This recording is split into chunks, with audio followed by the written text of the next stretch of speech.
Lecture कानून शहादत 1948। Article 3, 15, 16, 17 और 4। कानून शहादत 1984, जिसको हम लॉ ऑफ एविडेंस भी कहते हैं। तो इसका सेक्शन 3 पढ़ देते हैं। सेक्शन 3 इसका कहता है, आर्टिकल 3 कानून शहादत का आर्टिकल 3 कहता है कि all witness are competent to give evidence to testify his evidence before the जज। उर्दू में थोड़ा समझा देता हूँ कि तमाम गवाह जो है वो कॉम्पिटेंट है गवाही देने के लिए। सवालात को जो समझ के जवाब दे सके, जो कॉम्पिटेंट है, वर्ड है कॉम्पिटेंट, साउंड माइंड है, कॉम्पिटेंट है। 8 साल का बच्चा भी इस काबिल है कि वो गवाही दे सकता है। उसने कोई इंसिडेंट देखा है तो वो गवाही दे सकता है। तो वो कानून शहादत आर्टिकल 3 कहता है कि वो गवाही दे सकता है, कोर्ट ऑफ लॉ में गवाही दे सकता है। ये तो आ गया आर्टिकल 3। अब आर्टिकल 4, 5, 6, 7, 8, 9, 10, ये 14 तक हम बाद में पढ़ेंगे। पहले हम आ जाते हैं आर्टिकल 15 पे, क्योंकि अगर मैं ये पढ़ूंगा तो आप कंफ्यूज हो जाएंगे। ये मैं बाद में आपको बताता हूँ। अब हम आते हैं आर्टिकल 15 में। आर्टिकल 15 कहता है इम्पीचमेंट ऑफ विटनेस या इंक्रिमिनेटिंग विटनेस। इंक्रिमिनेटिंग विटनेस क्या कहलाता है? जैसे मैं मिसाल देता हूँ, एक बंदा चोरी करने किसी के घर पे गया है। जैसे अंदर पहुंचा, वहाँ मर्डर हो रहा था। उसने देख लिया। देखने के बाद वो उसकी एविडेंस थी गवाही के लिए, उसको पकड़ा, वो भी पकड़ा गया। मर्डर में तो नहीं था। उसने पुलिस को बताया, जी मैं तो खाली काम, मैं तो इस बंगले में चोरी करने के लिए अंदर गया था, तो सामने मर्डर हो रहा था। तो उसको जो है वो इंक्रिमिनेटिंग विटनेस कहते हैं। उसको एग्जम्पशन मिलती है, इससे कोर्ट ऑफ लॉ। उसको कहते हैं हीनियस क्राइम है ना, वो हीनियस क्राइम में गवाही देगा। तो वो उसको कहा जाता है कि आप अगर गवाही देंगे तो आपका हम एग्जम्पशन दे देंगे, वरना तो वो तो चोरी की नीयत से गया ना, मुलजिम तो वो बनता है ना। वो कहता है जी मैं गया था पर मैं चोरी की नीयत से गया था। उसको कहते हैं हम आपको एग्जम्पशन देंगे, आप गवाही देंगे हीनियस क्राइम की कि मेरे सामने मर्डर हुआ। तो वो आर्टिकल 15 उसके इम्प्लीमेंट होता है कि उसको एग्जम्पशन दी जाती है। तो कानून शहादत में कुछ एग्जम्पशंस भी हैं, कुछ तो डायरेक्ट एविडेंस दे सकते हैं, कुछ में एग्जम्पशंस भी हैं। इसी तरह आर्टिकल 16 में आ जाए, कंप्लेंस कहते हैं, जिसमें 2 या 2 से ज़्यादा शरीके जुर्म हो। ठीक है ना। अब वो जैसे मिसाल के तौर पे 2 बंदों ने किसी का मर्डर किया है। अब एक बंदा जो है वो दूसरे बंदे के खिलाफ, आपका सवाल आया है कि एक मुलजिम दूसरे बंदे के खिलाफ गवाही दे सकता है? बिल्कुल दे सकता है, एक्सेप्टेबल है, सिवाय किन केसों में? किसास और जिना के केस में। किसास और जिना के केस में शरीके जुर्म गवाही नहीं दे सकता। बाकी तमाम केसेस में शरीके जुर्म दूसरे मुलजिम के खिलाफ गवाही दे सकता है।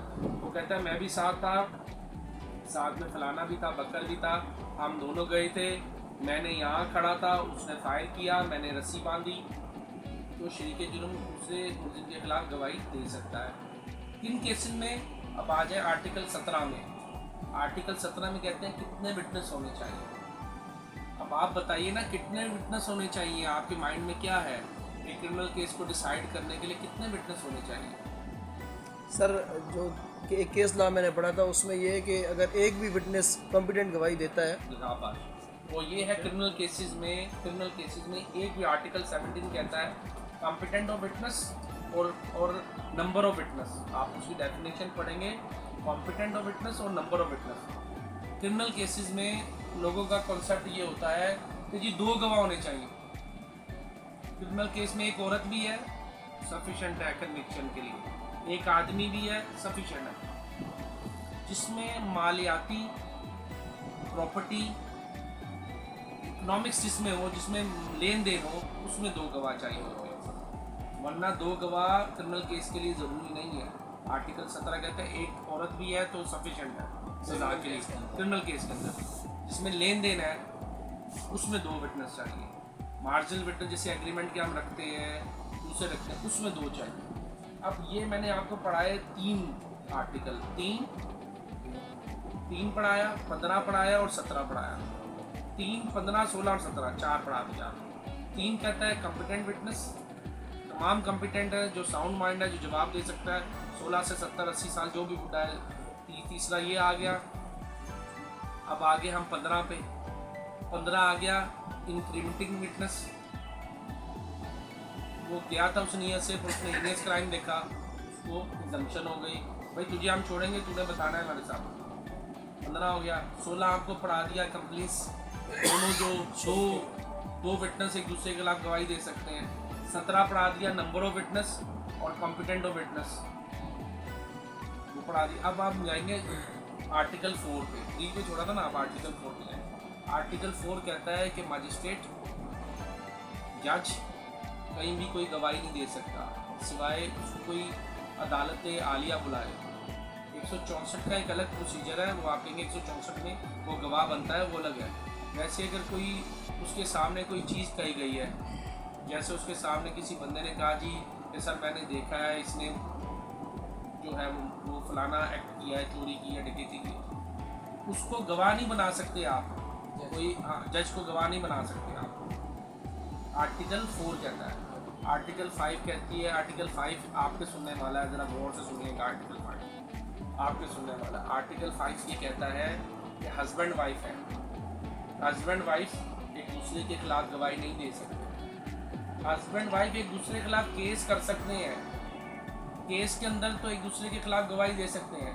जैसे दोनों का मैट्रिमोनियल टाई एग्जिस्ट करता था, शादी एग्जिस्ट करती थी। उसने बताया अपने बीवी को कि मैं आज फलानी जगह से डकैतियाँ करके आया हूँ, फलाने का मैंने मर्डर कर दिया है, ठीक है ना। वो बीवी जाके अपने हस्बैंड के खिलाफ विटनेस नहीं बन सकती, एग्जम्पशन है। जिसकी हम मिसाल लेते हैं रियाम खान की। इमरान खान के खिलाफ उसने बहुत सारा किताब में लिखा है, उसको गवाह क्यों नहीं बनाया? उसको एग्जम्पशन है, उसकी बीवी रह चुकी है, तलाक के बाद भी एग्जम्पशन है।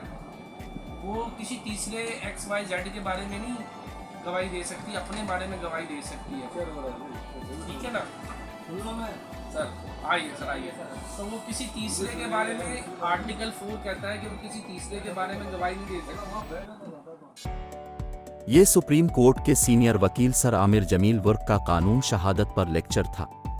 आपका हमारे प्लेटफॉर्म पर आना हमारे लिए एजाज़ की बात है।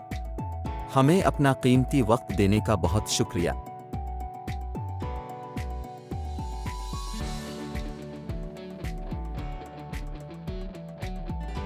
ये सब पाकिस्तान की ला लाइब्रेरी के आज के किस्त के लिए है। मज़ीद कानूनी बसीरत के लिए टीविनिंग करने और उनके मुताबिक रहने का शुक्रिया। अगर आपने इस वीडियो से लुत्फ़ अंदोज़ हैकर मज़ीद कानूनी मवाद देखना चाहते हैं तो पाकिस्तान की ला लाइब्रेरी की रुकनियत यकीनी बनाएं। आपका दिन अच्छा गुजरे।